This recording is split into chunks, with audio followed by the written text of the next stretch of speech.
If all were a single member, where would the body be? As it is, there are many parts, yet one body. The eye cannot say to the hand, I have no need of you. Nor again the head to the feet, I have no need of you. How many times have you felt like people have said, I don't need you here. I don't need your gifting. I don't need your voice. And the reality is that God is saying, listen, if you're willing to walk into a place and submit to what I'm doing in that house, then you're needed and you're wanted. You'll find a place where you'll fit. That's what all of this stuff with Ignite teams are, is helping you find a place to fit. That's what we're trying to do, is not just fit here, but then encourage you, pour into you. So then when you walk out there, when you go into your workplace, when you go home, when you're with your spouse or your children or your grandkids or wherever, you know you can pour into them. You can make a difference. I mean, isn't that what it's about? I mean, like, we're not here to just consume. It's about pouring out. It's about being different. Because you go, Brad, I'm here, and man, things are a mess. Well, you can't keep doing the same thing, expect different results. That's why the body is so important, because we can't say, I don't need you, you're needed. That's what Paul is saying here in Corinthians. The whole body is needed. Even the ones who are a little like that. You know, you may think you're the gallbladder. I'm useless. You ready for this? You know what doctors thought for many years? The gallbladder was useless, right? They did. But now as they do studies, more and more they find out that the gallbladder does things people didn't know about.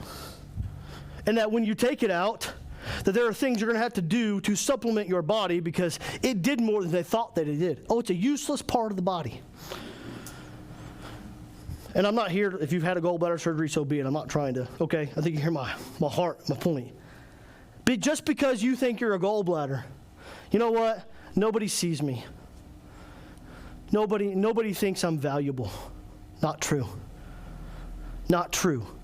You do the things that nobody sees. You do the things that you know when you're faithful, when God is looking and no one else is not.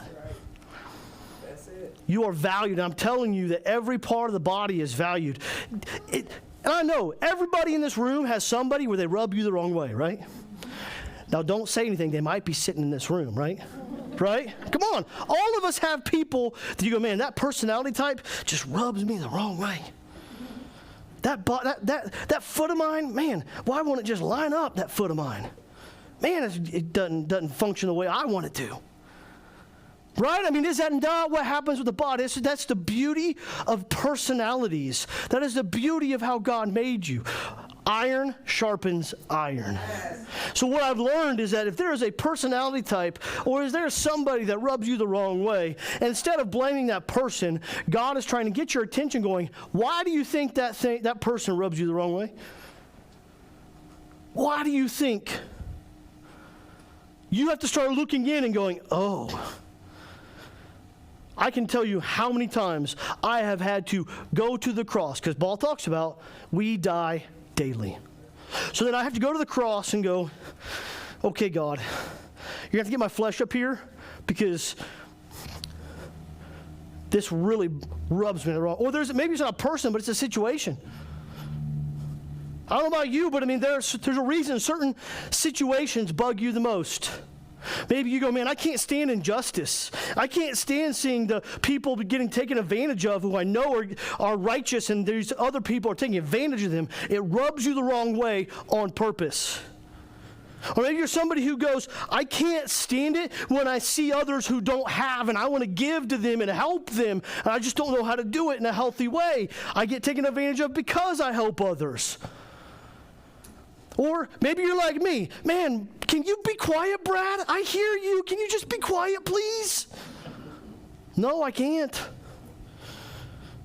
Or maybe you're one where you go, I see this, but I don't feel like I can speak up. You think you have to have a position to speak up. What I've learned is authority is not delegated by position. Authority is not delegated by a role or a title. It's just not. God has given you an authority already. You just have to learn to walk in it.